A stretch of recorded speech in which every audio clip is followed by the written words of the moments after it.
ہم کس طرح جمہوریت کے علمبردار بن سکتے ہیں جبکہ ہمارا ہر قدم ہر پارلیمنٹ کے اندر اور ہر حکومت کے اندر فوج کے مفاد میں جاتا ہے، اس کو تقویت دینے کے لیے جاتا ہے، اور ہمیں کہتے ہیں ہم ناگزیر ہیں.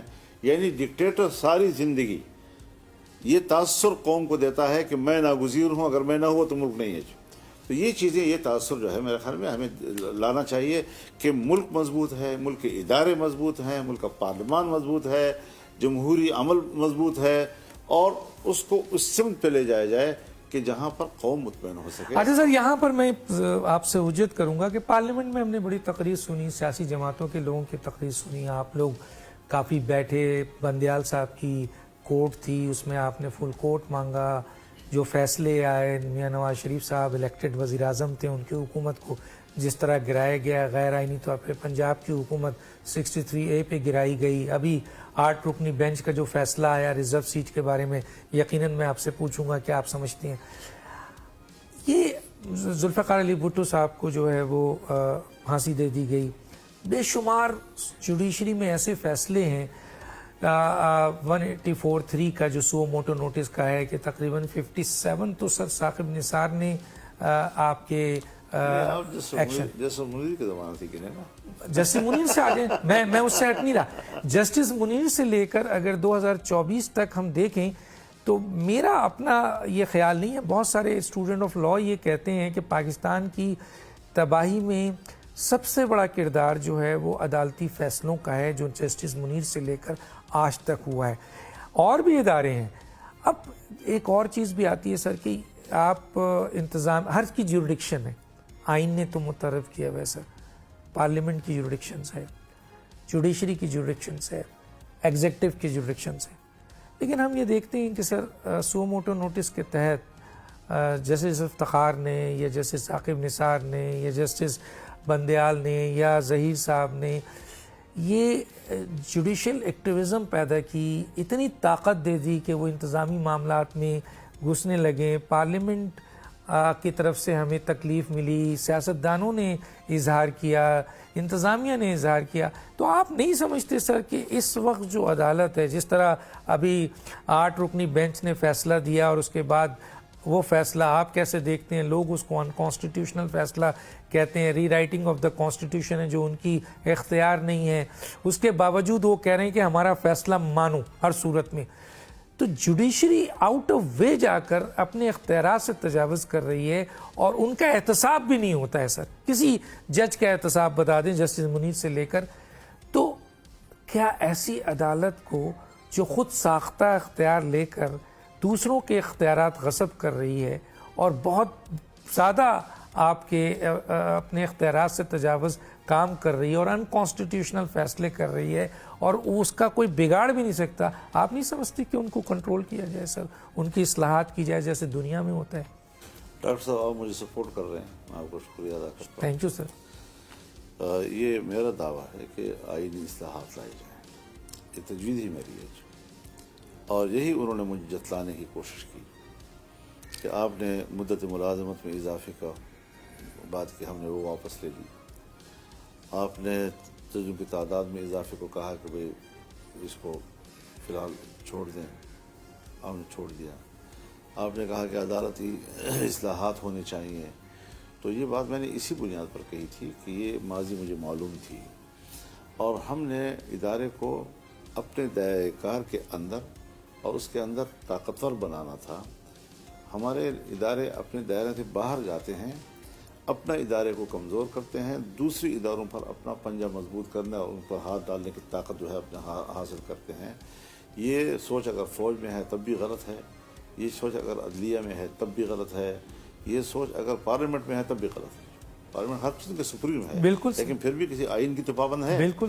تو مین طاقتور چیز جو ہے وہ آئین کو ہونا چاہیے، اور آئین اپنے اداروں کا جو دائرۂ کار متعین کرتا ہے، ہر ایک اپنے دائرۂ کار کے اندر رہیں، ان کے درمیان طاقت کا ایک توازن رہے، اور اس توازن میں جب ہم ملک چلائیں گے تو فوج بھی مضبوط رہے گی، عدلیہ بھی مضبوط رہے گی، آپ کے بیوروکریسی بھی مضبوط رہے گی، آپ کا پارلیمانی نظام بھی مضبوط رہے گا. یہ چیزیں جو حرکتیں ہم کر رہے ہیں کہ وقتی ضرورتوں کے لیے اور ایک آئینی ترمیم لا رہے ہیں اس خیال سے کہ میں نے ڈاکٹر صاحب کو اوپر لانا ہے, مخالف کو میں نے نیچے لانا ہے. جب ہم افراد کو مد نظر رکھ کر آئین کے الفاظ استعمال کریں, آئین کی اصطلاحات استعمال کریں, تو یہ ہوتی ہے وہ بدنیتی کہ جس کی بنیاد پر پھر آپ دوسرے کو اعتماد بھی نہیں رہ سکتی تھی.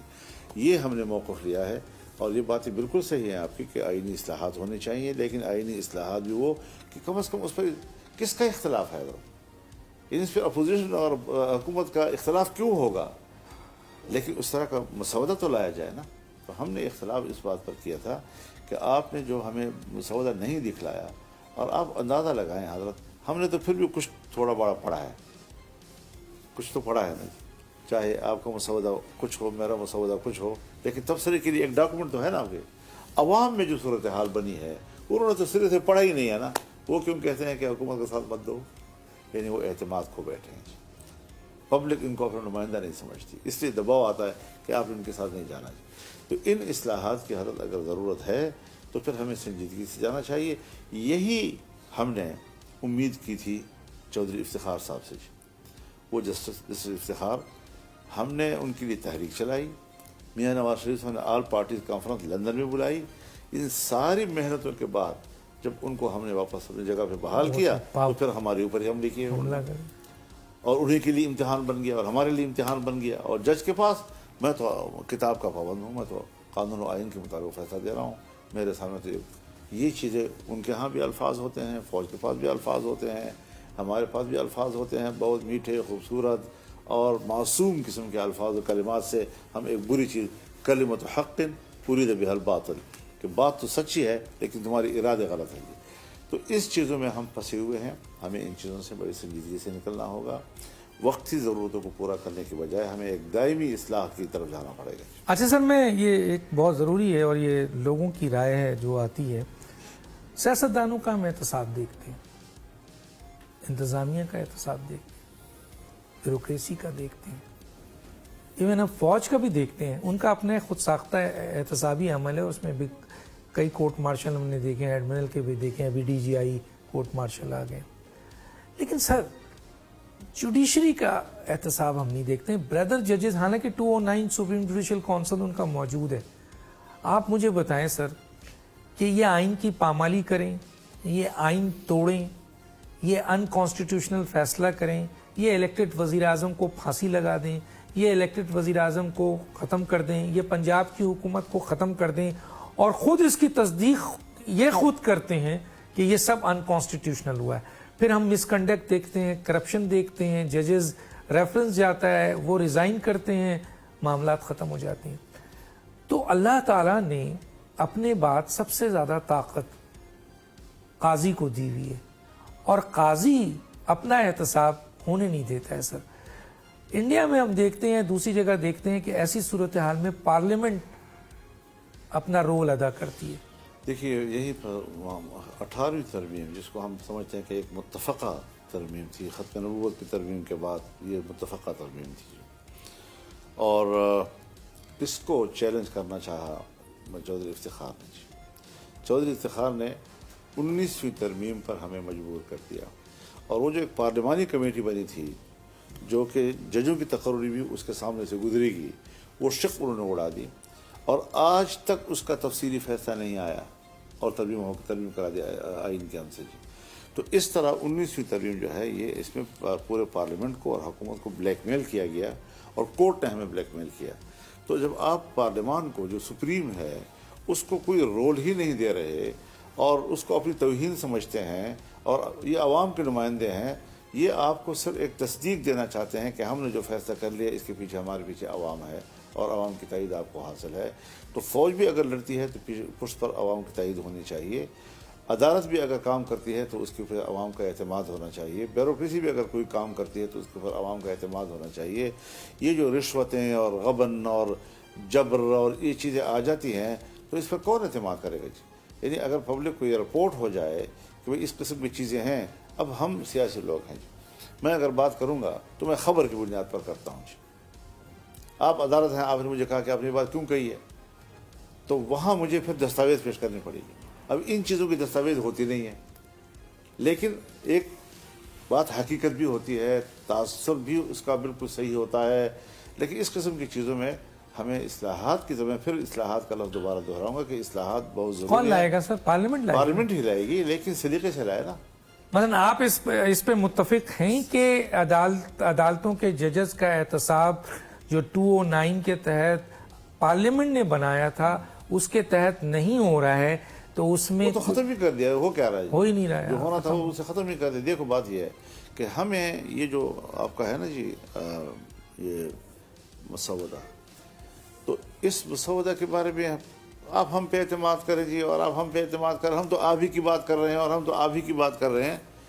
ہم نے کہا دیکھو اعتماد کی جہاں تک بات ہے, حضرت ابراہیم علیہ السلام اللہ کے پیغمبر تھے, توحید کے لیے لڑ رہے تھے, شرک کے خلاف لڑ رہے تھے, آگ میں جھونک دیے گئے. وہ پیغمبر اللہ کو کہتا ہے کہ کیف تحیی الموتی, آپ مردوں کو کس طرح زندہ کرتے ہیں؟ تو اللہ کہتا ہے اولم تؤمن, کیا تم مجھ پر یقین نہیں رکھتے؟ تمہارا ایمان نہیں ہے اس کے اوپر؟ ارے بلا مجھے ایمان ہے, ولکن لأطمئن قلبی, میں اپنے دلی اطمینان مشاہدہ کرنا چاہتا ہوں. تو پھر اللہ نے کہا دیکھو پھر پرندے لاؤ, کاٹو اور مختلف پہاڑیوں پہ رکھو, دیکھو کس طرح آتی ہیں جی. تو پیغمبر جو ہے وہ بھی کہتا ہے کہ میں اطمینان قلب حاصل کرنا چاہتا ہوں, ایمان کے باوجود ہمیں یہ حق بھی نہیں دے رہے تھے جی. میں یہاں مولانا صاحب کو روکوں گا. ناظرین ایک چھوٹا سا بریک پہ واپس آتے ہیں. دیکھیے پروگرام کا بقیہ حصہ اس نیوز بریک کے بعد.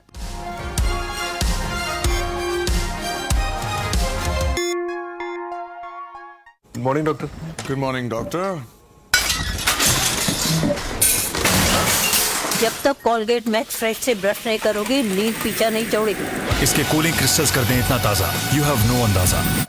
Ready for surgery please. Colgate Max Fresh, نیند بھگاؤ, تازگی جگاؤ.